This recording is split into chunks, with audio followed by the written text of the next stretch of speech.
Hello everyone, my self सी काजल डेरोलिया। उम्मीद करते हैं सब बहुत बहुत अच्छे होंगे। हमारा आज का जो सेशन है वो है ऑन सिंगल एंट्री और accounts from incomplete records. CA inter के लिए हमने ऑलरेडी इस पे 4 लेक्चर्स अपलोड किए हुए हैं एंड आज हमारा लास्ट लेक्चर होगा जहां हम लोग depreciation plus provision for doubtful date से रिलेटेड एक दो क्वेश्चन सॉल्व करेंगे एंड हमारा लास्ट टॉपिक जो कि था लैग पीरियड वो समझेंगे। तो जैसा कि हमने फर्स्ट क्लास में बताया था कि हमारे पास ओवरऑल इस पूरे चैप्टर में सिर्फ 2 ही टॉपिक्स हैं जिनको हमें डिटेल स्टडी करनी है। फर्स्ट था हमारा कि जहां हम without preparing final accounts profit find out करते थे और दूसरा था जहां with the help of final accounts हमें प्रॉफिट फाइंड आउट करना था। तो फर्स्ट टॉपिक तो हमने ऑलरेडी क्लियर करा दिया था एंड सेकेंड टॉपिक में बेसिक्स में कुछ होमवर्क हमने आपको दिया था, होपफुली वो आपने सॉल्व कर लिया होगा। नेक्स्ट हमारा जो टॉपिक चल रहा था वो था डेप्रिसिएशन और प्रोविजन फॉर डाउटफुल डेट, जिसमें हमने लास्ट क्लास में ये डिस्कस किया था कि अगर क्वेश्चन में लिखा है इज टू बी प्रोवाइडेड तो उस केस में ये माना जाता है कि अभी तक डेप्रिसिएशन या प्रोविजन प्रोवाइड नहीं किया गया है एंड अगर उसका क्लोजिंग कैलकुलेशन या कह लो क्लोजिंग बैलेंस कैलकुलेट करके दिया है तो हमने सिंपली उसका एडजस्टमेंट बताया था कि आप उसको विद इन लेजर ना एडजस्ट करके बेटा सीधे सीधे बैलेंस शीट में एडजस्ट कर देना। तो बैलेंस शीट में एडजस्ट करने से क्या होगा कि बैलेंस शीट में एक एडजस्टमेंट होगा and second adjustment no doubt उसका ट्रेडिंग और पीएल में होगा, बट उसका जो लेजर है हम उसको डिस्टर्ब नहीं कर रहे थे, है ना। तो वहां हमने बता दिया था पहले भी कि अगर हम लोग उस पर्टिकुलर टॉपिक पे बात करें तो हमारे पास इलस्ट्रेशन नंबर 5, 6 एंड 9 दिया था एंड प्रैक्टिकल क्वेश्चन 3 दिया हुआ है, ठीक। जिसमें क्वेश्चन नंबर 5 हमने लास्ट क्लास में कर लिया था। आज हम लोग question number 6, question number 9 and practical question 3 देखेंगे, जिसमें से हमें जो रेलेवेंट लगेगा वो क्वेश्चन हम सॉल्व करवाएंगे। चलो हम लोग स्टार्ट करते हैं अपना क्वेश्चन नंबर 6 और बोर्ड पे एज यूजुअल हमने क्या किया है, फॉर्मेट ड्राफ्ट किया हुआ है जहां हमने पहले भी बताया था कि ट्रेडिंग का, पीएल का एंड बैलेंस शीट का, that is closing balance sheet का हमने फॉर्मेट ड्राफ्ट कर दिया है बेटा। एंड जितने भी इंपॉर्टेंट लेजर्स हमें लगेंगे वो इंपॉर्टेंट लेजर्स हम यहाँ पे आपके लिए ड्राफ्ट करेंगे। आ जाओ, मेरे पास जो एडिशन है उसमें हम बता दें कि पेज नंबर 14.25 पे इलस्ट्रेशन 6 है। तो इलस्ट्रेशन 6 बहुत इजी है, बट मेरा कराने का पर्पज सिर्फ ये है कि उसमें पॉइंट लिखा है इज टू बी प्रोवाइडेड। तो एक और हम लोग क्वेश्चन देख ले जहां इज टू बी प्रोवाइडेड का कैलकुलेशन दिया। तो चलो क्वेश्चन रीड करते हैं। देखो क्वेश्चन में लिखा है A Adamji keeps his books on single entry basis. आगे लिखा है the analysis of the cash book for the year ended on 31 December 2016 is given below. जहां हमारे पास सारी रिसीट्स पेमेंट्स दी हुई हैं। अब इस क्वेश्चन में देखो यहाँ पे हमारे पास कैश बुक या कैश अकाउंट बना करके दिया है। तो एक पॉइंट हम और डिस्कस करेंगे कि जब हमारे पास किसी भी पर्टिकुलर आइटम का लेजर बना के दिया होता है तो नो डाउट एक एडजस्टमेंट तो उसने विद इन लेजर कर दी और दूसरी एडजस्टमेंट आप बुक में कर दोगे। ये पॉइंट हम क्यों बता रहे हैं, क्योंकि हमने स्टार्टिंग में ये बताया था कि हमारे पास क्वेश्चन में जितने भी एडजस्टमेंट्स होंगे, लेजर के बैलेंसेस होंगे, हमने बताया था कि सबका हम लोग कितना इम्पैक्ट डालेंगे बेटा, 2 इम्पैक्ट बुक में डालेंगे। बट अगर यहाँ देखो तो ऑलरेडी एक कैश अकाउंट बना हुआ है, तो जैसे अगर मान लो डेटर अकाउंट में हमने कोई भी चीज डाली तो हम ये बताते हैं ना कि इसके ट्रांजेक्शन का एक इम्पैक्ट हमने डेटर अकाउंट में डाला तो एक अदर देन डेटर अकाउंट डालेंगे, चाहे वो कैश बैंक अकाउंट में हो, चाहे वो ट्रेडिंग पीएल में हो, चाहे वो बैलेंस शीट में हो। तो बट अगर क्वेश्चन में आपके पास cash book that is cash account already बना करके दिया है तो इसका क्या मतलब कि जो कैश अकाउंट में ट्रांजेक्शन गए उनका एक ट्रीटमेंट हो चुका है और एक ट्रीटमेंट आप विद इन बुक्स कर लेना। क्लियर है। नेक्स्ट देखो हमारे पास बोला है particulars of other assets and liabilities are as follows. तो बहुत सारे ओपनिंग क्लोजिंग बैलेंसेस दिए हैं एंड सबसे लास्ट में देखो बेटा लिखा है prepare final accounts for the year ending 31 December 2016 after providing depreciation at 10% on machinery and furniture and 800 against doubtful debts। तो देखो यहाँ क्वेश्चन में is to be provided terms use नहीं किया। अब ये मत कहना कि ma'am is to be provided ही यूज करेगा तो ही हमें समझ में आएगा। क्वेश्चन में लिखा है आफ्टर प्रोवाइडिंग, मतलब अभी प्रोवाइड नहीं किया गया है, उसको अंडरलाइन कर लो या हाइलाइटर से हाईलाइट करो। वहां स्पेशली लिखा है आफ्टर प्रोवाइडिंग कि जब हम ये फाइनल अकाउंट्स बनाएंगे तो ये फाइनल अकाउंट्स कैसा होना चाहिए, जहां हमें डेप्रिसिएशन के लिए प्रोवाइड करना है and provision for doubtful debts के लिए प्रोवाइड करना है। इसका मतलब भी क्या कि क्वेश्चन में कह रहा है is to be provided, that is अभी इसका लेजर में इंपैक्ट नहीं डाला गया होगा, that is machinery and furniture के क्लोजिंग बैलेंस में इस 10% का इंपैक्ट नहीं होगा। और वो देखो आपको समझ में भी आएगा, मशीनरी का ओपनिंग बैलेंस 7500 है तो क्लोजिंग बैलेंस भी 7500 है, तो इसमें डेप्रिसिएशन तो चार्ज नहीं किया। इसका मतलब हम लोग क्या करेंगे, विद इन बैलेंस शीट जो हमारा क्लोजिंग बैलेंस है 7500 उसमें सीधे सीधे चार्ज करके दिखा देंगे। सेम फॉर फर्नीचर हम लोग ट्रीटमेंट करेंगे। एंड अगर हम लोग डाउटफुल डेट्स की बात करें तो देखो डेटर का ओपनिंग बैलेंस दिया है, क्लोजिंग बैलेंस दिया है, बट हम ये मानेंगे कि 17,600 जो क्लोजिंग बैलेंस है उसमें से 800 का एडजस्टमेंट कहीं नहीं किया गया है। क्लियर है मेरा पॉइंट? तो चाहे इज टू बी प्रोवाइडेड लिखा हो चाहे आफ्टर प्रोवाइडिंग लिखा हो, दोनों ही केसेस में एडजस्टमेंट क्या होगा कि सिंपली हम लोग उसको बैलेंस शीट में डालेंगे, उसका पहला एडजस्टमेंट बैलेंस शीट में होगा और बैलेंस शीट के बाद उसका जहां सेकंड एडजस्टमेंट हम ट्रांसफर कर सकते हैं कर देंगे। और उसके अलावा एक चीज और याद रखना, इस क्वेश्चन को कराने का पर्पज ये भी था कि कैश बुक दिया हुआ, दैट इज कैश अकाउंट दिया है, तो जब हमारे पास कैश अकाउंट दिया है तो ऑलरेडी सारे के सारे ट्रांजेक्शन एक जगह इंपैक्ट डाल चुके हैं, दैट इज कैश अकाउंट में, और दूसरा हमें विद इन बुक्स डालना है। क्लियर? तो देखो हमने ट्रेडिंग पीएल बनाया है, बैलेंस शीट बनाया क्योंकि क्वेश्चन में हमसे फाइनल अकाउंट्स मांगा था। नेक्स्ट हमारे पास डेटर का ओपनिंग क्लोजिंग दिया है, क्रेडिटर का ओपनिंग क्लोजिंग दिया है, बट क्वेश्चन में मशीनरी का, फर्नीचर का और इन्वेस्टमेंट इन्वेंट्री का भी ओपनिंग क्लोजिंग दिया है। उसका हमें लेजर ड्राफ्ट करने की जरूरत नहीं है। क्यों जरूरत नहीं है? क्योंकि मशीनरी और फर्नीचर पे जो एडजस्टमेंट है, ओपनिंग बैलेंस और क्लोजिंग बैलेंस उसका सेम है, और लास्ट में स्पेशली लिखा है कि उस पर डेप्रिसिएशन हमें अभी चार्ज करना बाकी है, तो हम उसका एडजस्टमेंट डायरेक्टली बैलेंस शीट में कर दें। इन्वेंट्री का हम लोग लेजर बनाते नहीं है, एंड इन्वेस्टमेंट का भी सेम था ओपनिंग क्लोजिंग, तो हमने ड्राफ्ट नहीं किया। हाँ, एक और चीज हमें बनानी है, that is close opening balance sheet, वो हम यहां बनाना भूल गए।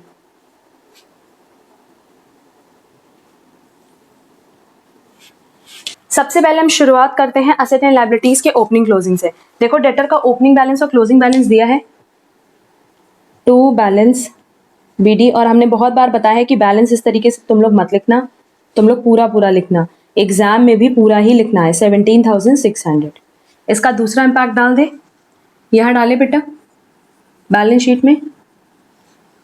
ये देखो हमने विद इन कॉलम लिखा है, क्यों? क्योंकि लास्ट में लिखा हुआ था कि अभी 800 का प्रोविजन इसमें डालना है। ये दिया है 14,500। नेक्स्ट क्रेडिटर का ओपनिंग क्लोजिंग दिया है 5,800 और 7,900, तो क्रेडिटर में डालेंगे और 7,900,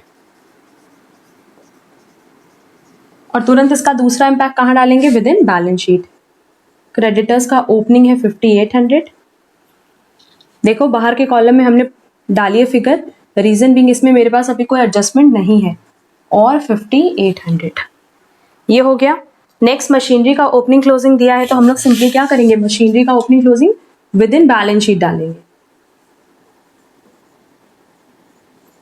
अब आप लोग बोलोगे मैम इसका तो कोई दूसरा एडजस्टमेंट हमने किया ही नहीं, तो मशीनरी का ओपनिंग और क्लोजिंग सेम था, तो एक तरह से देखो तो वैसे भी तो डबल इम्पैक्ट इसका पड़ ही गया। और अगर हम लोग मशीनरी अकाउंट बनाते तो भी मशीनरी का 2 इम्पैक्ट पड़ जाता, माइनस डेप्रिसिएशन। क्लियर? नेक्स्ट देखो फर्नीचर का दिया है 1,200,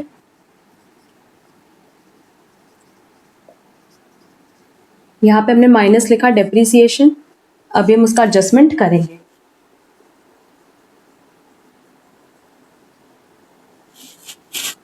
ठीक, नेक्स्ट देखो इन्वेंट्री का ओपनिंग क्लोजिंग दिया है 3,900 और 5,700, तो पहला इम्पैक्ट हम यहां डाल रहे हैं विद इन बैलेंस शीट। पहला है 3,900 और ये है 5,700,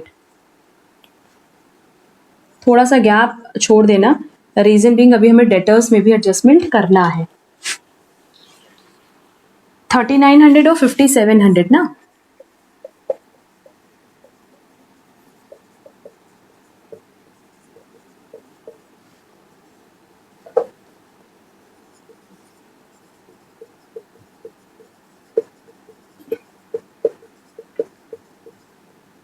हो गया। नेक्स्ट देखो हमारे पास क्या दिया है, इन्वेस्टमेंट का ओपनिंग क्लोजिंग दिया है, तो अगेन हम इन्वेस्टमेंट अकाउंट अगर ना बनाए तो उसका एक ही एडजस्टमेंट होगा, सीधे सीधे हम लोग विद इन बैलेंस शीट दिखाएंगे, कितना? 5,000, और इसमें तो फर्दर कोई भी एडजस्टमेंट नहीं दिया है। हो गया इन्वेस्टमेंट। अब नेक्स्ट देखो लास्ट लाइन पहले हम पढ़ ले रहे हैं, फिर हम लोग कैश बुक का एडजस्टमेंट करेंगे। कह रहा है कि जो फाइनल अकाउंट्स बनाना आफ्टर प्रोवाइडिंग डेप्रिसिएशन है at 10% on machinery and furniture and 800 का डाउटफुल डेट है, तो यहाँ हम 10% का डेप्रिसिएशन प्रोवाइड कर दें 750, यहाँ कर दे 120, और यहाँ लिख दें प्रोविजन फॉर डाउटफुल डेट 800। अभी आउटर कॉलम पे हम नहीं चल रहे हैं, और इसका तुरंत दूसरा इम्पैक्ट डालेंगे कहाँ? Within profit and loss account, to depreciation. तुम लोग ये ऐसे नहीं लिखोगे, पूरा लिखोगे, मशीनरी फर्नीचर दोनों पे ही 10% था, 750 120, और यहाँ लिख दें to provision for doubtful debt 800। हमें नहीं लगता इसमें किसी को भी कोई डाउट होगा। अब हम लोग सीधे कैश बुक पढ़ेंगे, उस कैश बुक का सारा एडजस्टमेंट अपनी विद इन बुक्स एक एक जगह कर लेंगे और उसके बाद क्वेश्चन बैलेंस करेंगे। तो देखो कैश बुक में ओपनिंग बैलेंस दिया है किसका, बैंक बैलेंस ओपनिंग बैलेंस दिया है 2800, बट यहाँ पे कहीं पे भी कैश इन हैंड नहीं दिया है, तो इसका मतलब कैश इन हैंड क्या होगा, नील होगा। रीजन बीइंग जब कैश बुक बना है तो क्लोजिंग बैलेंस या ओपनिंग बैलेंस उसका कुछ भी नहीं आना है। यहाँ लिखे बेटा बैंक बैलेंस कितना है 2800 और यही लगे हाथ लिख दे रहे हैं cash in hand nil. Next receive from sundry debtors, हमने सन्ड्री डेटर्स से कितना रिसीव किया है 48,000। अब देखो कैश बुक में लिखा है तो यहाँ हम लोग बाय कैश लिख सकते हैं, बाय कैश 48,000 और इसका दूसरा इम्पैक्ट ऑलरेडी कहाँ डाला हुआ है, विद इन कैश बुक डाला है, तो वो हम कहीं और नहीं डालेंगे। नेक्स्ट देखो कैश सेल्स दिया है तो सिंपली क्या हुआ होगा कि हमारा कैश अकाउंट इंक्रीज हो गया और दूसरा इम्पैक्ट इसका कहाँ चला जाएगा बेटा, within trading. By sales cash है हमारा 11,000, तो दो इम्पैक्ट हो गया। नेक्स्ट है capital brought during the year 6,000, तो अगर एडिशनल कैपिटल लाए तो कैश इंक्रीज होगा और कैपिटल इंक्रीज होगा, तो कैपिटल की फिगर अभी हमारे पास नहीं है, बट एडिशनल कैपिटल कितना लेकर के आए हैं उसके बारे में इंफॉर्मेशन क्वेश्चन में दी है 6,000। ठीक, नेक्स्ट इंटरेस्ट ऑन इन्वेस्टमेंट दिया 200, तो जो हमने इन्वेस्टमेंट किया उस पर हमें इंटरेस्ट अर्न हो रहा है, दैट इज हमें इंटरेस्ट रिसीव हो रहा है, तो कैश अकाउंट हमारा बढ़ा और ये हमारी इनकम है, कौन सी इनकम है, इनडायरेक्ट इनकम, तो ये चली जाएगी पीएल में bye interest on investment 200। Next हमने सन्ड्री डेटर्स को पेमेंट किया 35,000 का, तो कैश डिक्रीज हो गया और दूसरा क्रेडिटर अकाउंट में इसका इंपैक्ट डालेंगे टू कैश 35,000। नेक्स्ट देखो salaries, journal expenses, rent and taxes दिए, तीनों का पेमेंट किया है तभी वो कैश बुक में है, तो कैश बुक में चला गया और कहाँ जाएगा उसका इंपैक्ट, पीएल में जाएगा expense side, to salaries, to general expenses and to rent and taxes. Amount है ये 6,500, 2,500, 1,500। नेक्स्ट देखो हमारे पास ड्रॉइंग्स दिया है बेटा 3,600 का, तो उससे कैश डिक्रीज हुआ और कैपिटल भी डिक्रीज हो जाएगा। नेक्स्ट देखो कैश परचेजेस दिया है 12,000 का, तो अगेन कैश हमारा डिक्रीज हुआ होगा और उसका दूसरा इंपैक्ट कहाँ जाएगा, ट्रेडिंग में, टू परचेजेस। अब परचेजेस में भी कैश दिया है मेरे पास कितना 12,000 और क्रेडिट अभी हम कैलकुलेट करेंगे। और लास्ट देखो बेटा मेरे पास बैंक बैलेंस दिया है, कैश इन हैंड दिया है, तो क्लोजिंग बैंक बैलेंस है और क्लोजिंग कैश इन हैंड है। अब देखो ओपनिंग कैश इन हैंड हमने कितना अज्यूम किया था, नील। रीजन बिंग हमारे पास जब लेजर बना करके दिया है, बैलेंस करके दिया है, तो कोई बैलेंसिंग फिगर तो नहीं आ सकती। ये 4,500 हो गया और ये 500 हो गया। अब होपफुली हमारे पास क्वेश्चन में कुछ भी नहीं बचा है, हम सिंपली क्या करेंगे बेटा, डेटा कैटर को क्लोज करेंगे, ओपनिंग बैलेंस शीट को क्लोज करेंगे एंड आफ्टर दैट अपना trading PL and then balance sheet close करेंगे, जैसा हमने लास्ट क्लास में बताया था कि सबसे सिंपल यही पड़ता है। आओ सबसे पहले डेटर में देखो ओपनिंग क्लोजिंग दिया है, कैश दिया है, तो क्लोजिंग बैलेंस क्या हो जाएगा, टू क्रेडिट सेल्स। ये क्या हो जाएगा बेटा, बैलेंसिंग फिगर।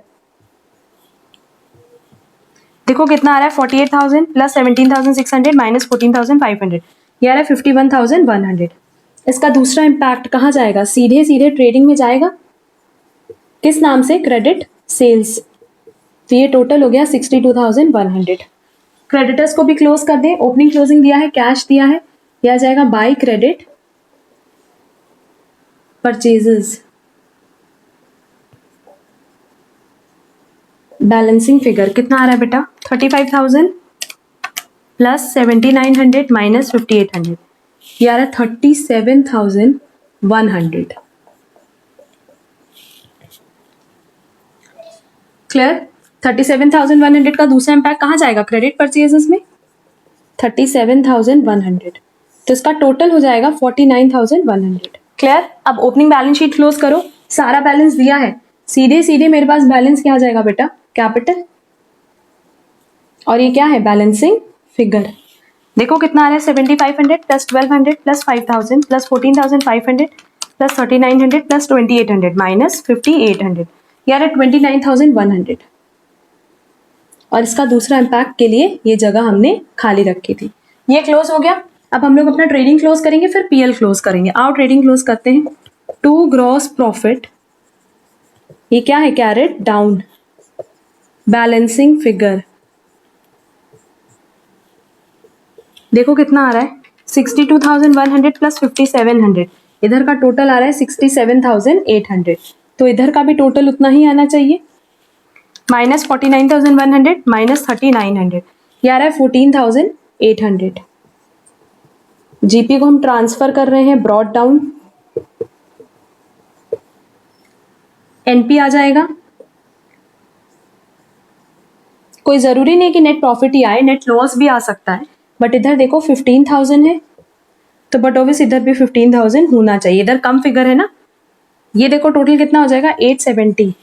माइनस करो 870 माइनस 800 माइनस 6,500 माइनस 2,500 माइनस 1,500, ये आ रहा है बेटा 2,830। टू नेट प्रॉफिट, ये क्या हो जाएगा, बैलेंसिंग फिगर। हो गया। 2,830 को हम कहाँ ट्रांसफर कर दे, विद इन बैलेंस शीट। और ये तो माइनस में है ना, बस अब ये भी बैलेंस हो जाना चाहिए। देख लेते हैं, पहले हम क्लोजिंग कैपिटल निकालें। 29,100 प्लस 6,000 प्लस 2,830 माइनस 3,600, ये आ रहा है 3,4,330 प्लस 5,800, ये आएगा 40,130। होपफुली इधर भी इतना आना चाहिए, पर बैलेंस पहले निकाल लें। 75,000 माइनस 750, 6,750, ये आएगा 1,080, और ये आएगा 16,800। अब टोटल करके देख लेते हैं। 6,750 plus 1,080 plus 5,000 plus 16,800 plus 5,700 plus 6,400 plus 500। इधर का बैलेंस मेरा आ रहा है 42,230। अब देखो इधर डिफरेंस आ रहा है किसी वजह से, तो कैपिटल तो ठीक है, क्रेडिटर की एक बार बैलेंस देख लेते हैं कि हमने कुछ गलत लिखा है क्या। ओपनिंग भी 5,800 है, क्लोजिंग भी 5,800, कहीं गलत लिखा है। क्लोजिंग बैलेंस बेटा 7,900 है, हमने लिखते टाइम गलती की थी, ये 7,900 है। अब देख लेते हैं, तो ये आ जाएगा 34,330 प्लस 7,900। अब आ रहा है, हमने जल्दी जल्दी में लिखा गलत फिगर था, वो हमने गलत फिगर लिखी थी, इसलिए हमारा बैलेंस मैच नहीं करा था। 42,230, बल्कि क्रेडिटर्स अकाउंट में हमने क्लोजिंग बैलेंस सही लिखा था 7,900, तो ये करेक्ट कर लेना, ये 7,900 है। जैसे मैं पता है कि तुम लोग यही नोट किए होगे। अब ये क्वेश्चन आराम से नोट कर लो, इसके बाद हम लोग प्रैक्टिकल क्वेश्चन पे चलेंगे। इसके बाद अब हमारा जो क्वेश्चन नंबर है, पहले हम लोग उस पर डिस्कस कर लेते हैं कि इलस्ट्रेशन 9 की अगर हम लोग बात करें बेटा, जो सेम टॉपिक पे है, तो वो आप लोग का होमवर्क रहेगा। रीजन बीइंग उसके ऑलमोस्ट सारे टॉपिक्स हमने किसी ना किसी क्वेश्चन में सॉल्व करवाए हुए हैं। अगर आप लोग देखोगे ना, तो कोई ना कोई पॉइंट आपको किसी ना किसी क्वेश्चन में मिल जाएगा। तो इलस्ट्रेशन 9 आप होमवर्क ले लो। अब इस क्वेश्चन के बाद हम लोग चलेंगे इलस्ट्रेशन नंबर 3 पे, जो कि सेम टॉपिक पे है, that is to be provided पे। तो सेम इस क्वेश्चन के बाद आप लोग उसका ट्रेडिंग, पीएल और बाकी सारे लेजर्स का फॉर्मेट बना लेना, फिर हम लोग स्टार्ट करते हैं। तब तक पहले इसको नोट कर लो। चलो अब हम लोग स्टार्ट करते हैं अपना नेक्स्ट प्रैक्टिकल क्वेश्चन। हमारे पास क्वेश्चन नंबर 3 पेज नंबर 14.42 पे दिया है। और एक और चीज हम बार बार कंफर्म करें कि question number 2 and question number 4 हमने होमवर्क दिया था, होपफुली आपने सॉल्व कर लिया होगा, जो बेसिकली कौन से पैटर्न पे था, सेकंड पैटर्न के फर्स्ट पार्ट पे, मतलब बेसिक्स पे। चलो क्वेश्चन 3 हम लोग रीड करें, बहुत सिंपल सा क्वेश्चन है। क्वेश्चन में कह रहा है mister A runs a business of readymade garments, he closes the books of accounts on 31 March. Balance sheet कब की दी है, 31 मार्च 2016 की। हमें क्वेश्चन में ओपनिंग बैलेंस शीट भी नहीं बनानी है, बहुत ईजी है, क्योंकि जब ओपनिंग बैलेंस शीट बना करके दिया है तो सिंपली क्या करेंगे कि एक एडजस्टमेंट हम लोग ओपनिंग बैलेंस शीट में करते थे और दूसरा क्या करते थे, विद इन बुक्स करते थे। तो अब हमें कुछ भी नहीं करना पड़ेगा, सीधे हम ओपनिंग बैलेंस शीट से डेटा उठा करके यहाँ विद इन बुक्स एक बार उसका एडजस्टमेंट करेंगे। ठीक, नेक्स्ट देखो लिखा है you are furnished with the following information. क्या हम कभी भी कोई इन्फॉर्मेशन पढ़ने वाले हैं, नहीं। लास्ट में देखो लिखा है कि the following the balances on 31 March 2017, जिसमें स्टॉक का क्लोजिंग बैलेंस दिया है, डेटर का दिया है, क्रेडिटर का दिया है। तो बट ऑफ डेटर और क्रेडिटर अकाउंट हमें बनाना था, हमने उसका अकाउंट बना दिया। नेक्स्ट देखो लिखा है on the evening of 31 March 2017 the cashier absconded with the available cash in the cash book. मतलब हमें कैश अकाउंट भी बनाना है, हम वो भी आप लोगों के लिए यहाँ ड्राफ्ट कर दे रहे हैं।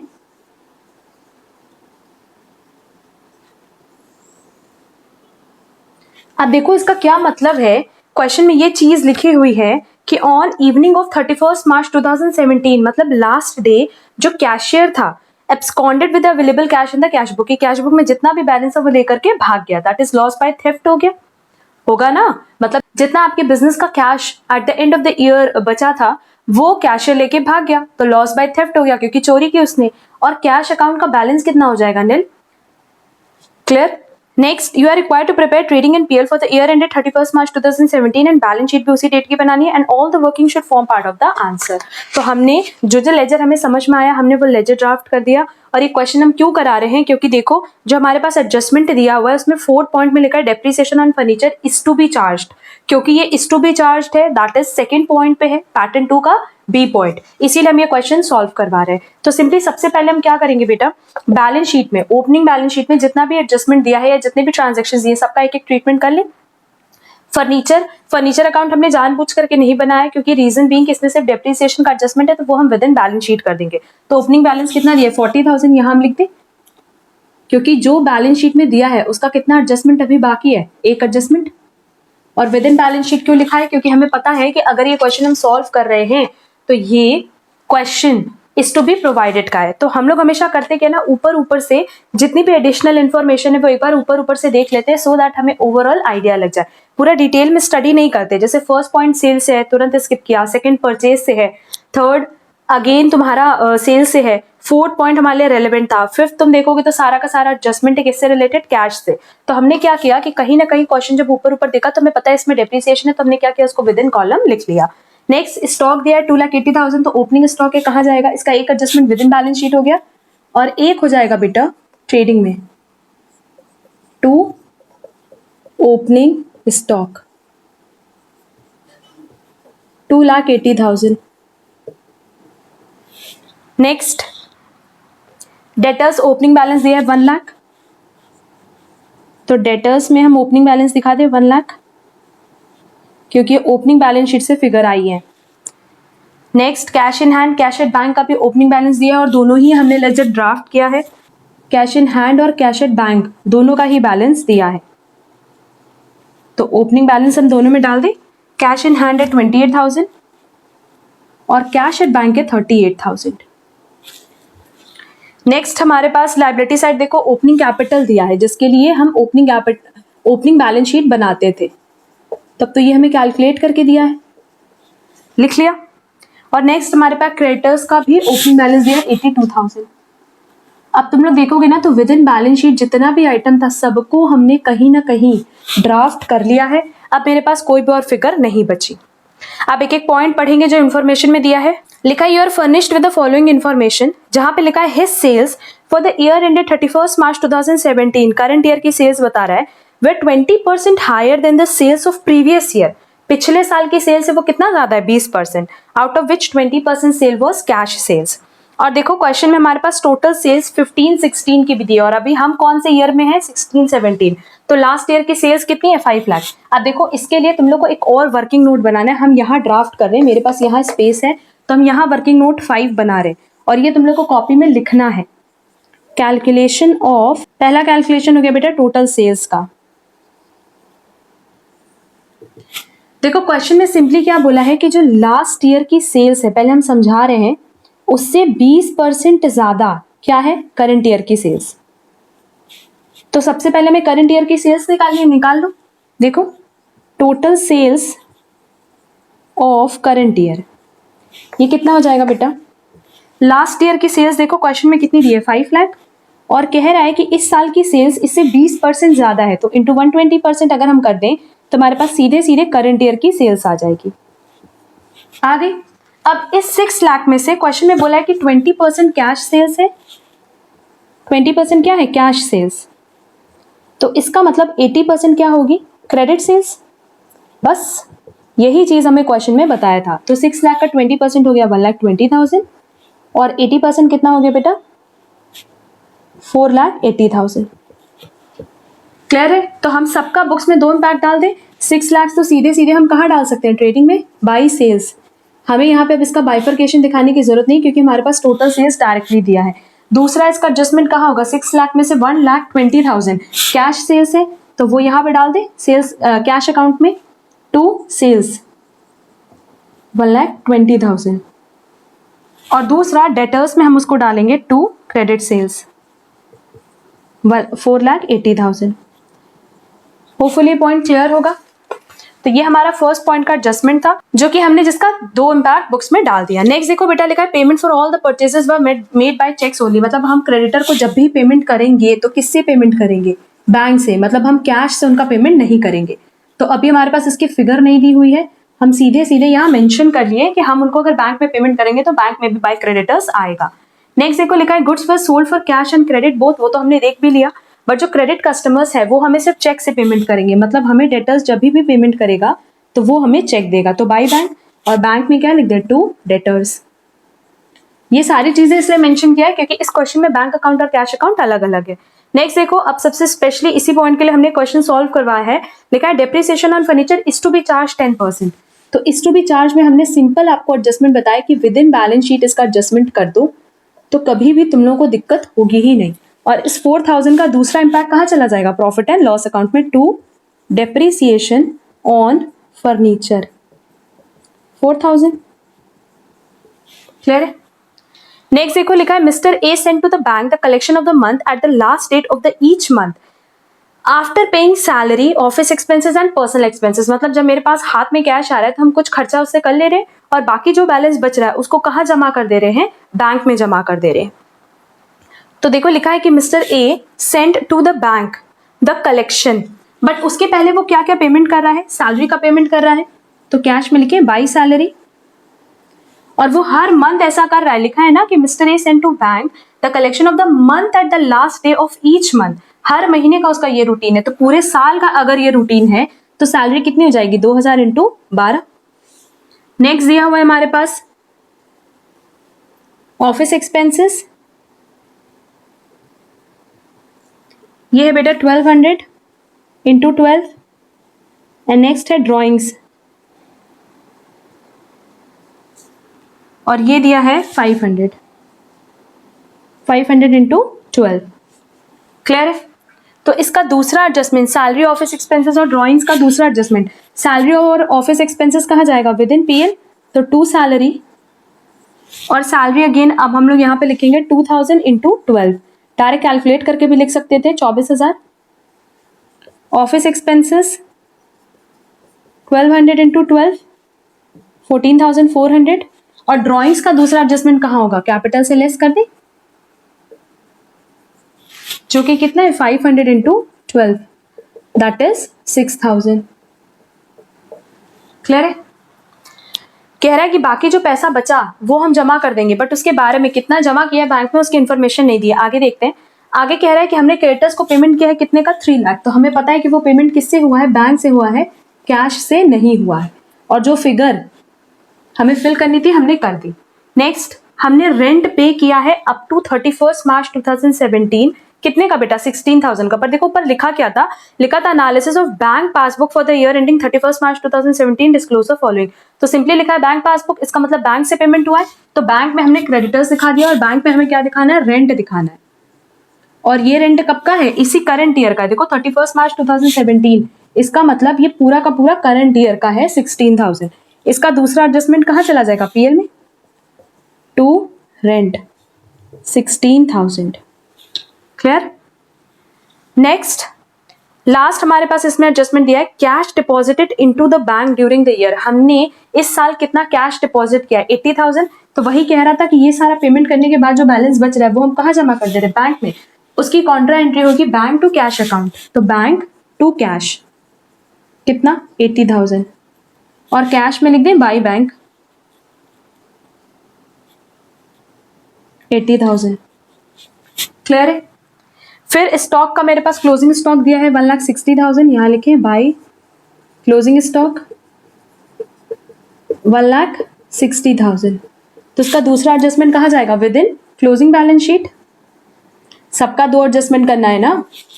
नेक्स्ट हमारे पास डेटर का क्लोजिंग बैलेंस दिया है कितना? 1,20,000। तो डेटर्स अकाउंट में डाल दो और तुरंत इसका दूसरा इम्पैक्ट डालेंगे बैलेंस शीट में। कौन सी बैलेंस शीट में? क्लोजिंग बैलेंस शीट में। ओपनिंग बैलेंस शीट तो हमने बनाई भी नहीं है। और क्रेडिटर्स का क्लोजिंग बैलेंस दिया है 1,46,000। तो टू बैलेंस CD, और इसका दूसरा इम्पैक्ट जाएगा विद इन बैलेंस शीट। हमें नहीं लगता इसमें किसी को भी कोई दिक्कत होगी। आप देखो लास्ट लाइन हम पढ़ रहे हैं, फिर उसी के हिसाब से उसका ट्रीटमेंट करेंगे। कह रहा on the evening of 31 March 2017 the cashier absconded with available cash in the cash book. Cash book में जितना भी पैसा था वो कौन लेकर के भाग गया? कैशियर लेकर के भाग गया। इसका मतलब कैश अकाउंट का क्लोजिंग बैलेंस कितना आएगा? नील। और उसके अलावा जितना भी उसका बैलेंस आएगा बाई साइड उसको हम क्या दिखाएंगे? Loss by theft. मतलब कुछ ना कुछ बैलेंस आ रहा होगा, हाँ, कुछ ना कुछ एट द एंड बैलेंस आ रहा होगा जिसको कैशियर लेके भाग गया। लास्ट में लिखा था कि you are required to prepare trading PL and balance sheet, तो हमने बना दिया and all the working should form part of the answer. तो अब ये सबसे इंपॉर्टेंट पॉइंट देखो, यहाँ पे जब इस तरह का पॉइंट क्वेश्चन में दिया होगा ना बेटा, तो तुरंत यहाँ पे हम लोग क्या करेंगे? यहाँ ऐसे लिखेंगे बाई लॉस बाय थेफ्ट, क्योंकि वो एब्सकॉन्डेड है, और यहाँ लिखोगे by balance CD। Balance CD कितना हो गया बेटा? नील होगा ना। तो यहाँ पे भी हम दिखा सकते हैं कैश इन हैंड का बैलेंस नील, क्योंकि हमें ये बात पता चल गई कि ये बैलेंस कभी भी आएगा ही नहीं, क्योंकि जितना भी बैलेंस बचा है वो चोरी हो गया। क्लियर? तो सबसे पहले क्या करें कि अगर ये वाला पॉइंट क्लोज करना है तो कैश अकाउंट को क्लोज करो। कैश अकाउंट में देखो सैलरी कितनी थी? 24,000। ऑफिस एक्सपेंसेस था बेटा 14,400 और ड्रॉइंग्स था 6,000। बैलेंस निकाल लेते हैं। देखो कितना आ रहा है? 1,48,000 माइनस 24,000 माइनस 14,400 माइनस 6,000 माइनस 80,000। मतलब अवेलेबल बैलेंस था मेरे पास 23,600 का, और इसको कौन लेकर के भाग गया? कैशियर लेकर के भाग गया। तो हमारा लॉस है। लॉस कहाँ जाएगा? प्रॉफिट एंड लॉस अकाउंट में। यहाँ हम डाल दें to loss by theft 23,600। Clear है ये पॉइंट कि अगर लॉस बाय थेफ्ट है तो सीधे सीधे हमने क्या किया कि उसको दिखा दिया अपने पीएल में। आप सिंपली वही डेटर क्रेडिटर क्लोज करो, बैंक क्लोज करो, फिर ट्रेडिंग क्लोज कर देंगे, पीएल क्लोज कर देंगे और बैलेंस शीट कर देंगे। तो डेटर में देखो बैलेंसिंग फिगर क्या आ जाएगा बेटा? बैंक आ जाएगा, क्योंकि और तो कोई क्वेश्चन में पॉइंट दिया नहीं था मेरे पास। तो ये हो जाएगा 5,80,000 माइनस 1,20,000, यार है 4,60,000। और ये 4,60,000 कहाँ जाएगा? देखो यहाँ हमने ब्लैंक स्पेस इसलिए स्किप की हुई थी। यहां से क्या आएगा? By credit purchases. ये बैलेंसिंग फिगर है बेटा। कितना आ रहा है देखो? 446 माइनस 82,000, ये आएगा 3,64,000। इसका दूसरा इम्पैक्ट ट्रेडिंग में दिखा दे। टू परचेजेस, और परचेजेस में कहीं पे भी कैश परचेजेस नहीं था, तो सीधे हम इसको आउटर कॉलम में दिखाएंगे 3,64,000। क्लियर? सेल्स भी हम लोग बाहर दिखा सकते थे, क्योंकि हमारे पास टोटल सेल्स दी थी, तो हमें विद इन कॉलम उसको दिखाने की जरूरत नहीं थी। अब बैंक को भी क्लोज कर दे बेटा। बैंक को क्लोज करते ही क्या आ जाएगा? बाई बैलेंस CD, इसका क्लोजिंग बैलेंस आ जाएगा, जो कि देखो कितना आएगा? 4,60,000 प्लस 38,000 प्लस 80,000 माइनस 3,16,000, यार है 2,62,000। और इसका दूसरा इम्पैक्ट कहाँ जाएगा? Within balance sheet.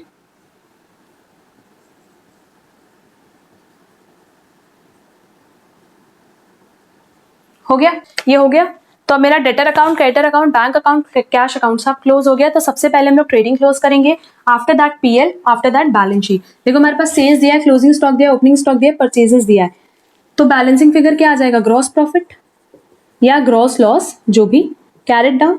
और यहाँ क्या लिखोगे? Balancing figure. हम बार बार बता रहे कि ये सब चीजें स्किप मत करना एग्जाम में।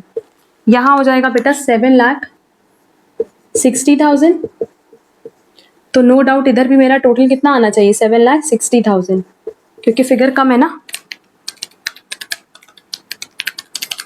ये आएगा 1,16,000 बाई GP ब्रॉट डाउन 1,16,000। अब यहाँ पे हमें नेट प्रॉफिट लिखना है, तो हम इसकी हेडिंग बस हटा रहे हैं और हम कुछ नहीं हटाएंगे, हम सिर्फ इसकी हेडिंग हटाएं। वो तो होपफुली आपने नोट कर ली होगी, नहीं की होगी तो अभी कर लेना। देखो टू नेट प्रॉफिट, और ये क्या है बेटा? Balancing figure. देखो कितना आ रहा है? 1,16,000 माइनस 16,000 माइनस 28,000 माइनस 14,400 माइनस 23,600, ये आ रहा है 34,000 बैलेंसिंग फिगर। और टोटल हमने देखो दोनों साइड लिखा है आप लोगों के लिए 1,16,000। क्लियर? अब आ जाओ बैलेंस शीट पे। तो सबसे पहले यहाँ पे हम लोग नेट प्रॉफिट ऐड कर दें। कितना है बेटा? 34,000। तो देखो इसका टोटल कितना आ रहा है? प्लस 4,04,000 माइनस 6,000, ये आ रहा है 4,32,000।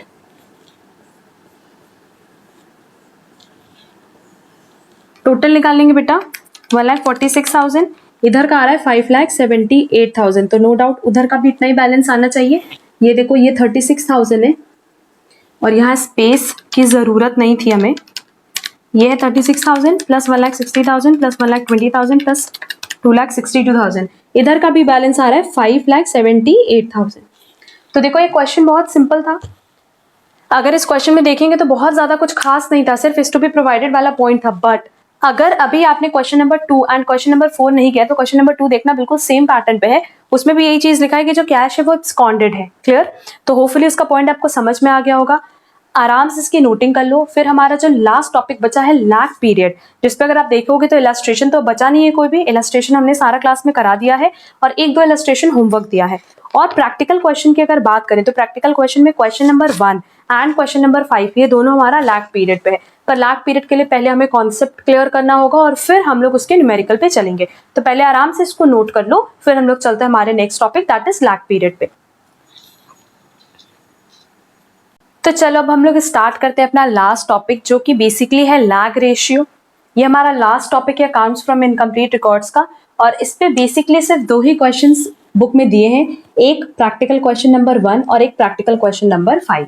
बट उसके पहले ये समझते हैं कि लैग रेशियो का मतलब क्या है।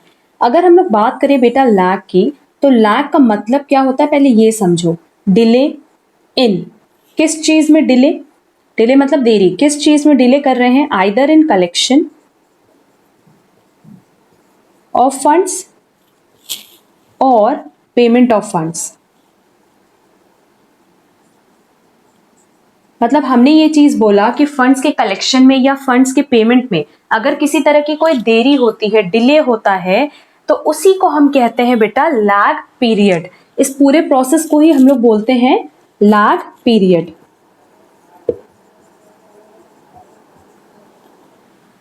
तो अगर हम लोग बात करें लैग रेशियो की ना, तो लैग रेशियो बेटा 2 तरह का हो सकता है।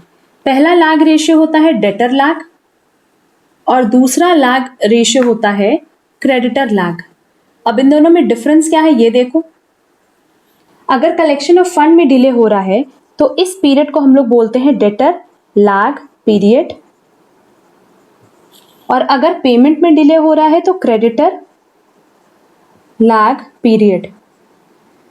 तो सिंपली अगर हम इसको सिंपल वर्ड्स में बोले तो सिंपल वर्ड्स में सिर्फ इतनी सी चीज है कि अगर हमने गुड्स उधार पे खरीदा या बेचा है, दैट इज क्रेडिट सेल या क्रेडिट परचेज की है, तो नो डाउट हम लोग कुछ टाइम पीरियड अलाउ करते हैं आइदर पेमेंट के लिए या हमें अलाउ किया जाता है पेमेंट के लिए। तो जितना टाइम पीरियड आप अलाउ कर रहे हो या जितना टाइम पीरियड आपको अलाउ किया जा रहा है, वो टाइम पीरियड दैट इज उसी गैप को हम बोलते हैं बेटा लैग। लैग मतलब क्या? सिंपली जितने टाइम पीरियड की परमिशन आपको मिलती है या जितने टाइम पीरियड की परमिशन आप देते हो किसी को पेमेंट की। अगर कैश सेल या कैश परचेज हो रहा है तब तो कोई दिक्कत नहीं है, क्योंकि कैश सेल या कैश परचेज की अगर हम बात करें तो उसमें सिंपली क्या होता है कि जिस पॉइंट ऑफ टाइम पे आप गुड्स खरीदते या बेचते हो उसी टाइम पे आप पेमेंट कर देते हो, तो किसी भी तरह का कोई डिले नहीं होता। बट अगर हम लोग बात कर रहे हैं क्रेडिट सेल की या क्रेडिट परचेज की, तो दोनों ही केस में क्या होता है, क्या तुरंत क्या उसी पॉइंट ऑफ टाइम पे फंड्स ट्रांसफर होता है? नहीं होता है। अगर क्रेडिट सेल, अगर हमने उधार पे गुड्स बेचा है तो हम सामने वाली पार्टी को अलाउ करते हैं, दैट इज डेटर को अलाउ करते हैं कि ठीक है आप आफ्टर 2 मंथ्स 3 मंथ्स जो भी हमारी पॉलिसी होगी उसके अकॉर्डिंग हम आपको परमिशन देते हैं कि आप 2-3 मंथ्स बाद पेमेंट कर देना। तो ये जो 2-3 मंथ्स का टाइम पीरियड आप अलाउ कर रहे हो बेटा, उसी को हम कहते हैं lag, that is debtor lag period. और अगर क्रेडिटर के पॉइंट ऑफ व्यू से बात करें, अगर हम मार्केट से गुड्स खरीदने गए, हमने उधार पे गुड्स खरीदा, दैट इज क्रेडिट परचेज। तो बट ऑब्वियस जब क्रेडिट परचेज किया है तो तुरंत तो आपको पेमेंट नहीं करना पड़ेगा।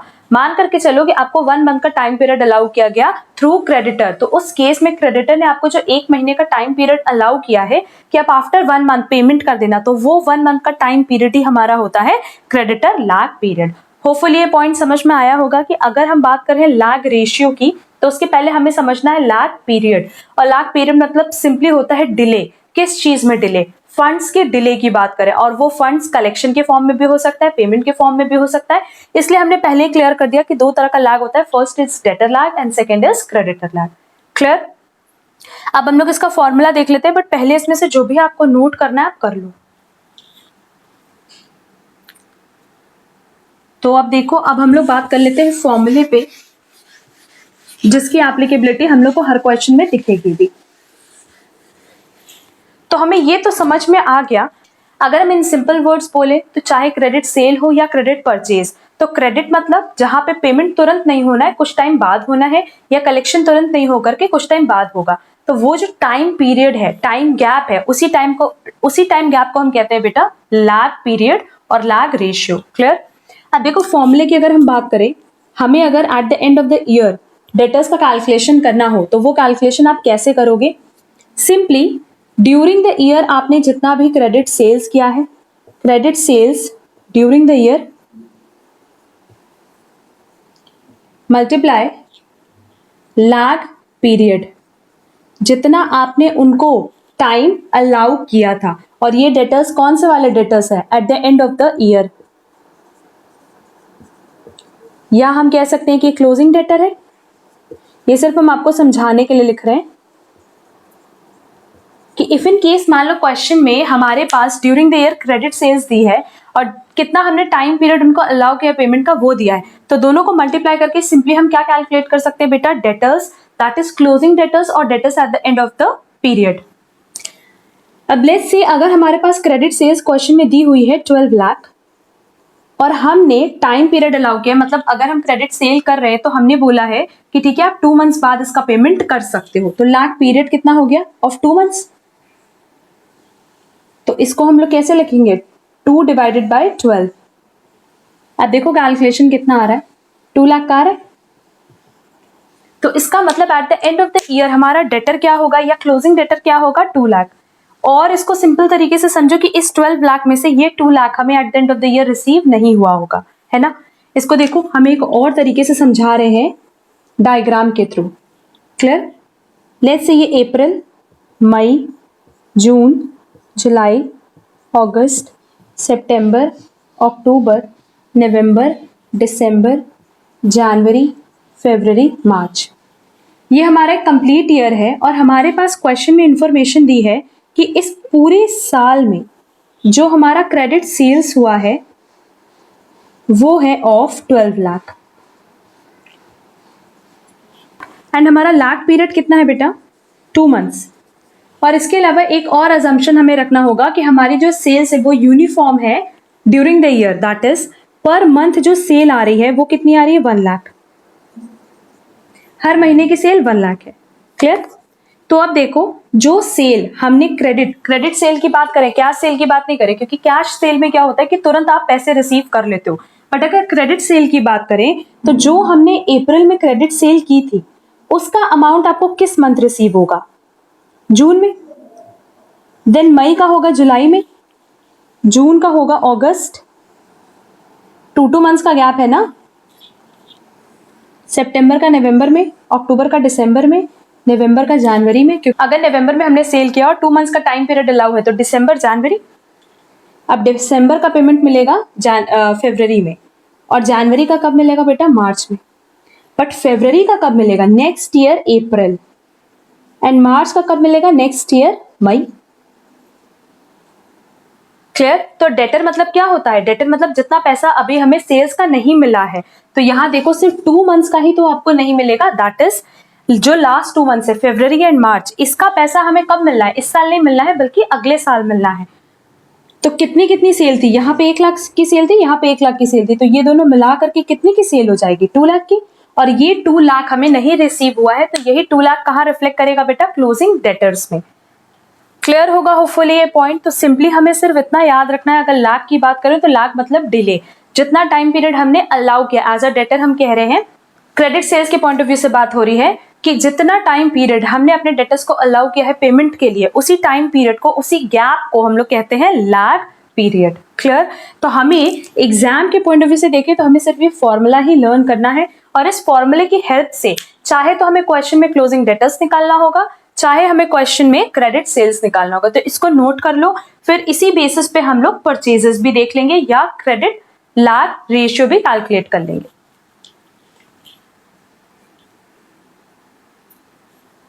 सेम इसी तरीके से फॉर्मूला बनेगा क्रेडिटर्स का। क्रेडिटर्स कौन से वाले? Eight the end of the year वाले।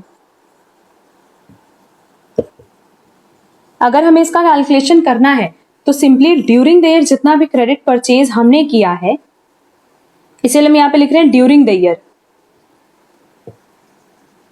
Into lag period. क्लियर? यहां पे डेटर लैग पीरियड कर लो और सिंपल हो जाएगा, और यहां पे क्रेडिटर लैग पीरियड कर लो कि जितना क्रेडिटर ने टाइम पीरियड अलाउ किया है उससे मल्टीप्लाई कर दोगे तो आपके पास at the end of the year का क्रेडिटर्स या कह लो क्लोजिंग क्रेडिटर्स आप इजिली कैलकुलेट कर पाओगे। तो ये कॉन्सेप्ट सिर्फ इतना ही था। अब इस पे हमारे पास दो क्वेश्चन दिए हैं, practical question number 1 and practical question number 5। चलो वो सॉल्व कर लेते हैं, पहले इसकी नोटिंग कर लो। अब आ जाओ सब इंस्टीट्यूट की मैट पे। प्रैक्टिकल क्वेश्चन नंबर 1 मेरे पास जो एडिशन है उसमें हम आपको पेज नंबर बता देते हैं। मेरे पास जो एडिशन है उसमें है पेज नंबर 14.41। क्वेश्चन नंबर 1 हम रीड कर रहे हैं। लिखा है company sold 20% of the goods on cash basis and the balance on credit basis. इसका मतलब क्या है? जो क्वेश्चन में लिखा है कि टोटल सेल्स का 20% कैश सेल्स है and remaining 80% is credit sales. ठीक है, इसमें तो कोई डाउट नहीं है। Debtors are allowed 1.5 months credit. मतलब अगर हम लोग फर्स्ट क्वेश्चन की बात करें तो इसमें हमारे पास जो लैग पीरियड दिया हुआ है वो कितना है? 1.5 मंथ्स। एंड नेक्स्ट बोला and their balance as on 31/3/2016। मतलब डेटर्स का क्लोजिंग बैलेंस दिया है कितना? 1,25,000। तो यहां पे हम लिखेंगे closing debtors 1,25,000। Assume that the sale is uniform throughout the year। Uniform through out the year का मतलब क्या होता है कि हर मंथ आपका इक्वल सेल्स हुआ होगा। अगर आपने फर्स्ट मंथ 1 लाख की सेल्स की है तो आप आगे के हर मंथ में 1 लाख की सेल्स करोगे। Next is calculate the credit sales and total sales of the company for the year ended 31/3/2016। देख लो ईयर एंड मतलब क्या हो गया? 31/3/2016, इसलिए हमने यहाँ पे क्लोजिंग डेटर्स लिखा है। तो हमें क्वेश्चन में बेसिकली क्या कैलकुलेट करना है? क्रेडिट सेल्स कैलकुलेट करना है। एंड अगर क्रेडिट सेल्स हमने कैलकुलेट कर लिया तो टोटल सेल्स बहुत ही इजिली हम कैलकुलेट कर पाएंगे। तो देखो प्रेजेंटेशन भी हम यहाँ साथ साथ करते चल रहे हैं। Calculation of credit sales and total sales, क्योंकि दोनों का कैलकुलेशन ही साथ में करना है और यही क्वेश्चन की रिक्वायरमेंट भी है। तो अब देखो क्वेश्चन में हमारे पास क्लोजिंग डेटर और लैग पीरियड दिया और हमने जो एक फॉर्मूला बताया था, पहला फॉर्मूला जो हमारा था वो ये था कि closing debtors is equal to credit sales जो ड्यूरिंग द ईयर हुई है इनटू लैग पीरियड, यही बताया था। तो क्वेश्चन में हमारे पास लैग पीरियड दिया है और क्लोजिंग डेटर्स दिया है, तो बैलेंसिंग फिगर हम कैलकुलेट कर लें। देखो यहां हो जाएगा credit sales is equal to closing debtors, इसलिए हमने कहा खाली एक फॉर्मूला आप अपने माइंड में रिटेन करके रखो सो दैट आगे के किसी भी क्वेश्चन में आपको प्रॉब्लम नहीं होगी। डिवाइडेड बाय लैग पीरियड, तो हमारे पास क्लोजिंग डेटर्स कितना दिया था? 1,25,000 एंड लैग पीरियड कितना दिया है बेटा? 1.5 मंथ्स इंटू 12 मंथ्स। ये तो आपको करना ही है। देखो कैलकुलेट करो कितना आ रहा है। 1,25,000 इंटू 12 डिवाइडेड बाई 1.5, ये हमारे पास कैलकुलेशन आ रही है 10 लाख की। मतलब इस साल की जो हमारी क्रेडिट सेल्स है वो कितनी है? 10 lakh credit sales during the year. Current year की जो हमारी सेल्स है बेटा, क्रेडिट सेल्स, टोटल सेल्स नहीं, वो कितनी है? 10 लाख। और देखो क्वेश्चन में ये एक इंपॉर्टेंट पॉइंट बोला था जो हमने रफ में लिखा था, आपको भी रफ में लिखना है कि टोटल सेल का 20% कैश सेल है और क्रेडिट सेल कितना? 80%। इसका मतलब ये 10 लाख कितना रिप्रेजेंट करा है? 80%। तो अब इसका 100% निकाल लो। Therefore total sales is equal to ₹10 lakh. अगर ये 80% है तो 100% कितना? देख लेते हैं। डिवाइडेड बाय 80%, ये हो जाएगा बेटा 12,50,000। मतलब ड्यूरिंग द ईयर हमने कितनी सेल की होगी? 12.5 लाख की, जिसमें से 2,50,000 is cash cell and remaining 10 lakh is credit sale. क्योंकि हमने टाइम पीरियड कितना अलाउ किया था 1.5 मंथ्स, मतलब कि अगर आज हमसे कोई गुड्स परचेज करा है तो हमने उनको बोला कि ठीक है आप 1.5 महीने बाद उसका पेमेंट कर देना। तो अगर ड्यूरिंग द ईयर हमने 10 लाख की क्रेडिट सेल की है इंटू 1.5 डिवाइडेड बाई 12, तो देख लो डेटर्स हमारा कितना आ जाएगा 1,25,000। कितना पैसा eight the end of the year, इस साल के एंड में हमें कितना पैसा नहीं मिला होगा डेटर से, 1,25,000। क्लियर है? इसकी नोटिंग कर लो, फिर हम लोग चलेंगे क्वेश्चन नंबर 5 पे। चलो अब हम लोग प्रैक्टिकल क्वेश्चन नंबर 5 स्टार्ट कर रहे हैं। सेम हमने सारी चीजें बोर्ड पे ड्राफ्ट कर ली है बेटा। तो question number 5 page number 14.45, again जो मेरे पास एडिशन है उसकी बात कर रहे हैं। पहले क्वेश्चन रीड कर लेते हैं, और ये क्वेश्चन पूरी तरीके से बेस्ड है ऑन लैक पीरियड। क्वेश्चन में लिखा है the following is a balance sheet of a concern on 31 मार्च 2015। तो सबसे अच्छी चीज है कि इसमें ओपनिंग बैलेंस शीट बना के दिया है, एंड सेम पैटर्न पे हमने क्वेश्चन कराया था जहां हमारे पास ओपनिंग बैलेंस शीट दी है। अब लिखा है द मैनेजमेंट अब लिखा है the management estimates the purchases and sales for the year ended 31 March 2016 as under. अब देखो पूरे साल का जो परचेज सेल है वो कैसे दिया है, परचेजेस और सेल्स अप टू 20 फरवरी दिया है और लास्ट मंथ का दिया है। ठीक, तो अगर हम लोग को ट्रेडिंग पीएल में ये फिगर दिखानी होगी तो नो डाउट हम लोग ऐड करके दिखा देंगे, क्योंकि हमारे पास विद इन ट्रेडिंग पीएल हम लोग जो परचेजेस एंड सेल्स दिखाते हैं वो तो पूरी कंप्लीट ईयर की दिखाते हैं, plus cash plus credit sales दिखाते हैं। तो हम लोग क्या करेंगे, सीधे सीधे अप टू फरवरी तक का जितना फिगर दिया है प्लस मार्च का फिगर ऐड कर देंगे, तो हमारी करंट ईयर की परचेज एंड सेल्स आ जाएगी। आगे लिखा है it was decided to invest ₹1 lakh in purchase of fixed assets which are depreciated at the rate 10% on cost. इसका जब हम लोग एडजस्टमेंट करेंगे फिक्स्ड एसेट अकाउंट में तब हम लोग देख लेंगे। नेक्स्ट लिखा है the time lag for payment to trade creditors for purchase and receipt from sales, मतलब जो ट्रेड क्रेडिटर्स ने एंड ट्रेड डेटर्स ने टाइम पीरियड अलाउ किया है वो कितना है, 1 मंथ, 1 महीने का टाइम पीरियड है लैग पीरियड। तो इन शॉर्ट हम बोले कि हमारा जितना क्रेडिट सेल या क्रेडिट परचेज होगा उसमें 1/12 कर देंगे, दैट इज मल्टीप्लाई 1/12, 1 महीने के इक्विवेलेंट। तो हमारे पास क्या आ जाएगा, ट्रेड डेटर्स और ट्रेड क्रेडिटर्स का क्लोजिंग फिगर आ जाएगा। आगे क्वेश्चन में कह रहा था business earns a gross profit of 30% on turnover, the expenses against gross profit amount to 10% of the turnover and the amount of depreciation is not included in these expenses. Draft a balance sheet as at 31st March 2016, assuming that creditors are all trade creditors for purchases and debtors for sales, and there is no other item of current assets and liabilities apart from stock and cash and bank balances. Assume that all sales and purchases are on credit basis.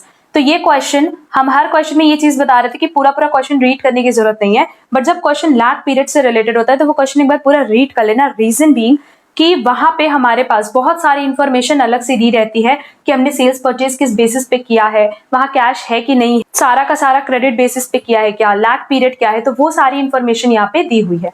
तो अब हम लोग finally फिर से starting से start कर रहे हैं, बैलेंस शीट उठाएंगे। एक एडजस्टमेंट हमारा ऑलरेडी कहाँ किया हुआ है बेटा, ओपनिंग बैलेंस शीट में, और बाकी हम इसमें एडजस्टमेंट करेंगे। तो देखो हमने क्या क्या चीजें बोर्ड पे बनाई है वो देख लेते हैं। और इसके अलावा क्वेश्चन में देखो लिखा था ड्राफ्ट बैलेंस शीट। क्वेश्चन में हमसे क्या मांगा था बेटा, सिर्फ बैलेंस शीट मांगा था। तो इसका मतलब सिर्फ तो बैलेंस शीट ही सिर्फ मेन पार्ट है क्वेश्चन में, और बाकी सारा क्या आ जाएगा, हमारा वर्किंग नोट। अच्छा, अब क्वेश्चन में देखो ट्रेडिंग पीएल तो नो डाउट बनेगा, उसके अलावा हमारे पास फिक्स्ड एसेट का ओपनिंग बैलेंस दिया था तो हमने बना लिया उसका लेजर। स्टॉक का बनता नहीं है, डेटर्स का बना है, कैश बैंक का बनाया है, कैपिटल का बनता नहीं है, क्रेडिटर्स का बनाया है। तो ठीक है, अब चलो स्टार्ट करते हैं। जितनी भी चीजें दी है सबका एक एक एडजस्टमेंट हम करते हैं, क्योंकि एक adjustment already opening balance sheet में दिया है।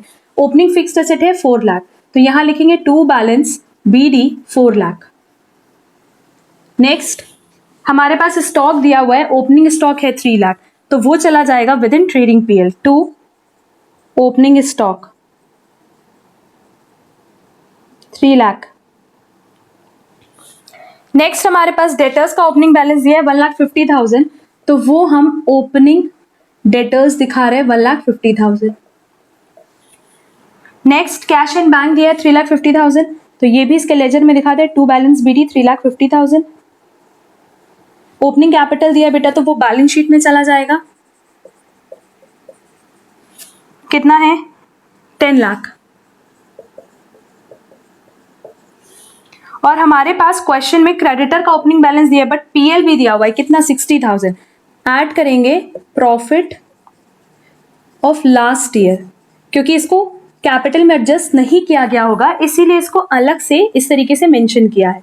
अदरवाइज इनको क्या करना चाहिए था, ओपनिंग कैपिटल ही दिखा देना चाहिए था 10,60,000। और क्रेडिटर का ओपनिंग बैलेंस कितना है 1,40,000। By balance BD।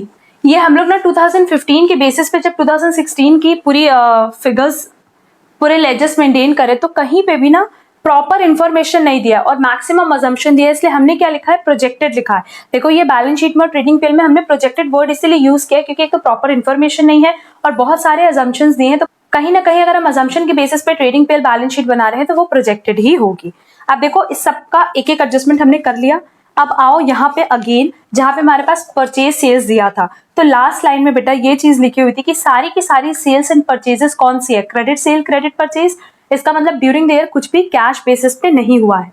तो जितना परचेजेस है देखो कितना है, 14,10,000 प्लस 1,10,000, ये हमारा क्या हो जाएगा, total purchases during the year, क्योंकि ड्यूरिंग द ईयर हमने सारा क्रेडिट परचेज ही किया है। ये है 15,20,000 और सेल्स कितना दिया है बेटा, उसको भी ऐड कर दो, 19,20,000 प्लस 2,00,000 21,20,000।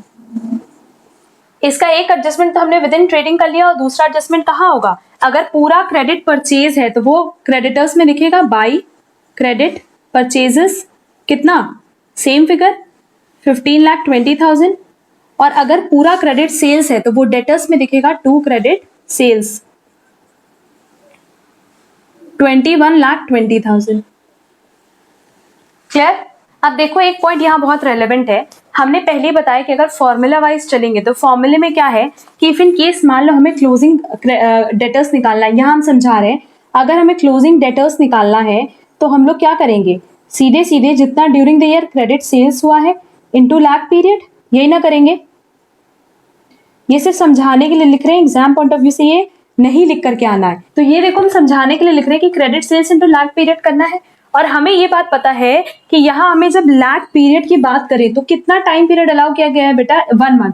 इसका मतलब जो आपकी ऑर्गेनाइजेशन ने या जो आपने मार्च 2016 में सेल किया होगा उसका पैसा आपको कब रिसीव होना है, अप्रैल 2016 में, है ना। तो मार्च 2016 की जो मेरी क्रेडिट सेल्स होगी वो किसके बराबर होगी, क्लोजिंग डेटर्स के। तो इस क्वेश्चन में अगर देखो तो पहले 11 मंथ का दिया था सेल्स 19,20,000 और लास्ट मंथ का दिया है बेटा 2,00,000, तो यूनिफॉर्म नहीं है, बट हमें इतना तो पता है कि लास्ट मंथ हमने जितनी भी क्रेडिट सेल्स की थी बस वही पैसा हमें नहीं मिला होगा।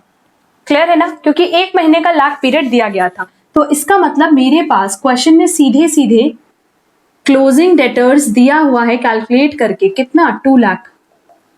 देखो लास्ट मंथ का सेल्स कितना था 2,00,000 और पूरा का पूरा क्रेडिट सेल्स है। एंड सेम अगर हम लोग क्रेडिटर्स की बात करें तो क्रेडिटर्स में भी मेरे पास क्लोजिंग बैलेंस दिया है 1,10,000 का, क्योंकि मैं पता है कि लास्ट मंथ हमने जितनी भी क्रेडिट पे परचेजेस की है वही पेमेंट हमने नहीं की है, बाकी सारी पेमेंट तो कर दी होगी। रीजन बिंग सिर्फ एक मंथ का टाइम पीरियड मिल रहा है, तो जो आपने इस मंथ खरीदा है उसका पेमेंट आप कब करोगे, अगले मंथ। तो जो लास्ट में एट द ईयर एंड हमने मार्च में परचेज किया होगा उसका पेमेंट हम कब करेंगे, नेक्स्ट ईयर अप्रैल में। तो वो 1 मंथ के इक्विवेलेंट हमारा क्या हो जाएगा, क्रेडिटर। क्लियर। इसका दूसरा ट्रीटमेंट कहाँ कर दें, बैलेंस शीट में कर दें, करो। बैलेंस शीट में हम डेटर्स दिखा दें 2,00,000। इसीलिए क्वेश्चन हमने बोला था कि बहुत सिंपल है क्योंकि इसमें कुछ कैलकुलेट भी नहीं करना है, और क्रेडिटर्स हमारे पास कैलकुलेट करके दिया है 1,10,000। क्लियर है। नेक्स्ट उसके बाद यही चीज बोले थे कि लाख पीरियड कितना है, 1 मंथ, वो तो हो गया। अब ग्रॉस प्रॉफिट देखो कितना है, 30% ऑफ टर्नओवर, जितना भी हमारा टर्नओवर है उसका 30%। तो ये कोई बैलेंसिंग फिगर नहीं आ रहा है, इसका 30% दे देंगे, निकालो इसका 30% कितना है, 21,20,000 इंटू 30%, ये आ रहा है बेटा 6,36,000। अभी मेरे पास इससे क्लोजिंग स्टॉक आएगा वो दिया नहीं है, बट जितनी इंफॉर्मेशन मेरे पास दी है उसके बेसिस पे हम यहाँ पे फिगर नोट डाउन करें। ब्रॉड डाउन कितना हो गया, 6,36,000, 6,36,000। इसका भी 2 ट्रीटमेंट हो गया। आगे देखो क्वेश्चन में लिखा कि the expenses against gross profit, मतलब ग्रॉस प्रॉफिट के अगेंस्ट जो एक्सपेंसेस है वो कितना है, 10% ऑफ टर्नओवर। तो ग्रॉस प्रॉफिट के बाद की बात कर रहा है, इसका मतलब मेरे पास कौन से एक्सपेंसेस की बात करें बेटा, इनडायरेक्ट एक्सपेंसेस की। और ये कितना है 10%, किसका, सेल्स का। सेल्स कितना है 21,20,000, तो ये कितना हो गया 2,12,000। इसमें कोई डाउट नहीं। बट अभी क्या इसका दूसरा ट्रीटमेंट हुआ, नहीं। क्वेश्चन में इसके बारे में और कहीं कुछ नहीं बोला है, इसका मतलब इस एक्सपेंसेस का हमने ड्यूरिंग द ईयर क्या किया होगा, पेमेंट किया होगा। By expenses 2,12,000। Hopefully point clear होगा क्योंकि सबका 2 एडजस्टमेंट करना है, तो ये एक्सपेंसेस का पॉइंट क्लियर होगा। क्योंकि जब एक्सपेंसेस यहाँ आ रहा है 10%, तो क्वेश्चन में कुछ भी नहीं बोला। अगर क्वेश्चन साइलेंट इसके लिए तो हम हमेशा क्या मानेंगे बेटा कि उसका पेमेंट हमने किया होगा। अच्छा, एक लाइन मेरी छूट गई, उसमें लिखा था it was decided to invest 1 lakh in purchase of fixed assets, और उसको डेप्रिशिएट करें 10% ऑन कॉस्ट पे। तो अगर हम लोग फिक्स्ड एसेट परचेज करें कितने का, 1 लाख का, तो यहाँ क्या लिखेंगे, आइदर कैश और बैंक, कुछ भी लिख सकते हैं, 1 लाख, और ये रिफ्लेक्ट करेगा इधर बाई फिक्स्ड एसेट, क्योंकि 2 ट्रीटमेंट इसका होना है। इसके अलावा देखो क्वेश्चन में साफ बोला है कि फिक्स्ड एसेट पे 10% का डेप्रिसिएशन लगेगा, बट इस पे भी 10% डेप्रिसिएशन लगेगा। इसका मतलब हमारा अजम्पशन क्या है कि हमने इसको ड्यूरिंग द ईयर जो परचेज किया है वो first day starting of year में परचेज किया होगा। तो 5 लाख का 10% कितना हो गया, 50,000।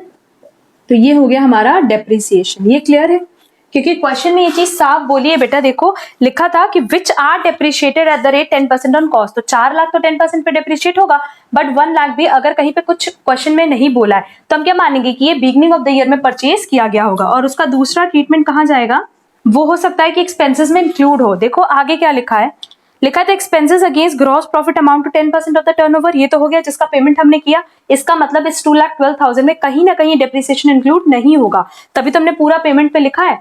डेप्रिसिएशन कैसा आइटम होता है, नॉन कैश। और आगे देखो वो लिखा भी है, लिखा है the amount of depreciation is not included in these expenses. इस एक्सपेंस में क्या इंक्लूड नहीं है, डेप्रिसिएशन इंक्लूड नहीं है। क्योंकि अगर इंक्लूड होता तो क्या 2,12,000 का पेमेंट करते, नहीं करते, तब ये मानते कि 2,12,000 में से 50,000 नॉन कैश आइटम है, तुम उसको हटा देते। क्लियर। अब देखो क्वेश्चन में और कुछ बचा नहीं है। क्वेश्चन में कह रहा है कि आपको बैलेंस शीट बनानी है, and that creditors are all trade creditors for purchases and debtors for sales. मतलब सब जितना भी डेटर्स और क्रेडिटर्स है वो गुड्स के लिए है, एंड किसी भी तरह का कोई और आइटम नहीं है। आगे लिखा है there is no other item of current assets and liabilities apart from stock and cash and bank balance. इसका मतलब इसमें डेटर्स आएगा, स्टॉक आएगा, और क्या आएगा बेटा, कैश एंड बैंक बैलेंस। यही बोला है कि अगर हम लोग बात करें करंट एसेट की, तो करंट एसेट में डेटर आएगा और उसके अलावा ये दोनों आएगा। एंड नेक्स्ट बोला है कि and there is no other item of current assets and current liabilities. Current liabilities में क्रेडिटर्स के अलावा और कुछ नहीं है। फिर हम स्टेटमेंट पढ़ रहे हैं, देखो लिखा है that creditors are all trade creditors for purchases and debtors for sales. मतलब जितने भी क्रेडिटर्स और डेटर्स है वो गुड्स के लिए हैं, अदर देन गुड्स कुछ भी नहीं है। And there is no other item of current assets and current liabilities apart from stock and cash and bank balances. मतलब अगर हम लोग करंट एसेट की बात करें तो stock and cash bank balance है, अपार्ट फ्रॉम डेटर्स, एंड इसके अलावा करंट लायबिलिटीज में सिर्फ क्रेडिटर्स है। आगे क्वेश्चन में बोल रहा है assume that all sales and purchases are on credit basis. तो वो तो हमने कर ही लिया। तो अब सिंपली जो हमारा स्ट्रैटेजी है वो हमेशा यही होता है कि सारे के सारे लेजर्स क्लोज करो, फिर ट्रेडिंग क्लोज करो, पीएल क्लोज करो और बैलेंस शीट क्लोज करो। डेटर्स देखो ओपनिंग क्लोजिंग दिया है, सेल्स दिया है, balancing figure will be either bank और कैश। आप कुछ भी लिख सकते हो, हम सीधे सीधे बैंक लिख रहे हैं, मार्क्स नहीं कटेगा, कुछ भी लिख सकते हैं। ये आ रहा है बेटा 20,70,000, और इसका दूसरा ट्रीटमेंट यहाँ होगा टू डेटर्स 20,70,000। वैसे अगर क्रेडिटर्स क्लोज करें, ओपनिंग क्लोजिंग दिया है, क्रेडिट परचेजेस दिया है, balancing figure will be again bank to bank 15,50,000। अच्छा यहाँ पे ये हम बैलेंसिंग फिगर नहीं लिखे हैं, वहां क्या लिख लो प्लीज। तो ये 15,50,000 हो जाएगा बाई क्रेडिटर्स। क्लियर। और फिक्स्ड एसेट का जब हम लोग क्लोज करेंगे अकाउंट, तो ये तो क्लोजिंग बैलेंस आएगा by balance CD. Balancing figure कितनी आ रही है बेटा, 5 लाख है ना, 4,50,000। ये 4,50,000 का दूसरा ट्रीटमेंट कहाँ होगा, with in balance sheet fixed assets 4,50,000। Clear. अब देखो कैश एंड बैंक को अगर हम लोग क्लोज करें तो कैश एंड बैंक को क्लोज करने पे हमारे पास क्या आ जाएगा, closing figure by balance CD. Balancing figure कितनी आ रही है देखो, 20,70,000 प्लस 3,50,000 माइनस 2,12,000 माइनस 16,50,000। ये आ रहा है बेटा 5,58,000। इसका दूसरा ट्रीटमेंट कहाँ करेंगे, विद इन बैलेंस शीट। देखो हमने लिखा भी है 5,58,000। अब नेक्स्ट स्टेप हमारा क्या होता है, ट्रेडिंग को क्लोज करना। ट्रेडिंग में देखो ट्रेडिंग में देखो ओपनिंग स्टॉक दिया है, परचेजेस दिया है, सेल्स दिया और जीपी भी दिया है, तो बैलेंसिंग फिगर यहाँ क्या होगा, क्लोजिंग स्टॉक निकाल लो। और इसको हम लोग रफ बना सकते थे, रीजन बीइंग कि क्वेश्चन में हमने इसको वर्किंग नोट का पार्ट बनाया है, तो यहाँ पे टोटल नहीं भी लिखते तो भी चलता, बट हम लिख रहे हैं 24,56,000, तो यहाँ भी हो जाएगा 24,56,000 एंड बैलेंसिंग फिगर जो है वो हमारा आ रहा है क्लोजिंग स्टॉक दैट इज 3,36,000। तुरंत इसका दूसरा ट्रीटमेंट कर देंगे बेटा यहाँ, और अब बैलेंसिंग फिगर यहां से निकल जाएगा नेट प्रॉफिट, और ये नेट प्रॉफिट क्या है, बैलेंसिंग फिगर।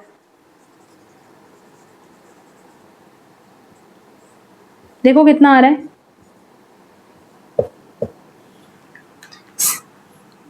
6,36,000 माइनस 2,12,000 माइनस 50,000, ये आ रहा है 3,74,000।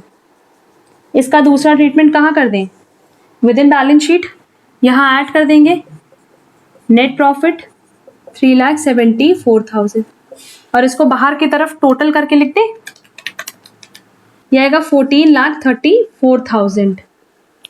बस अब टोटल करके देख लो, बोथ साइड मैच करना चाहिए, और इसका टोटल हम लिखेंगे क्योंकि ये मेन पार्ट है क्वेश्चन का। ये आ रहा है 15,44,000। इधर का भी देख लेते हैं,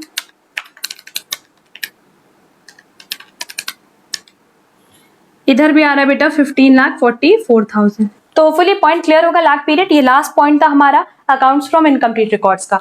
अब accounts from incomplete record CA inter student के लिए वो कहीं से भी क्वेश्चन सॉल्व करे, चाहे तुम लोग आरटीपी से क्वेश्चन करो, चाहे एमटीपी से क्वेश्चन करो, कहीं पे भी तुम लोग को कोई प्रॉब्लम नहीं होगी। तो ये अभी हम इसको नोट करने का टाइम देंगे, बट उसके पहले हम बता दें कि अगर इस क्वेश्चन में कहीं पे भी कोई प्रॉब्लम होगी या आज के लेक्चर में कहीं पे कोई प्रॉब्लम होगी तो कमेंट बॉक्स में कमेंट करके जरूर पूछना। इसके अलावा हम तुम लोगों के लिए कुछ क्वेश्चंस, हमने 3 चैप्टर बेसिकली अभी तक डील किए हैं। First is financial statement of companies, next cash flow statement and third is account from incomplete records. तो एग्जाम पॉइंट ऑफ व्यू से हर चैप्टर का 2 क्वेश्चन जो एग्जाम पॉइंट ऑफ व्यू से रेलेवेंट है या इंपॉर्टेंट है वो हम अपने टेलीग्राम चैनल पे बहुत जल्दी अपडेट करेंगे और उसका आंसर भी अपडेट करेंगे, तो वहां से वो शीट आप डाउनलोड कर लेना। एंड हम अभी फॉर नवंबर 2020 स्टूडेंट्स हमारे अकाउंट्स की जो आरटीपी है हम उस पर भी डिस्कशन अब स्टार्ट करेंगे। तो आरटीपी का पूरा डिस्कशन हम लोग करेंगे और हर एक क्वेश्चन हम लोग क्लास में डिस्कस कर लेंगे, क्योंकि RTP and MTP exam point of view से बहुत रेलेवेंट होती है। क्लियर? आज के लिए बस इतना। थैंक यू सो मच, और अब आराम से इसको नोट कर लो।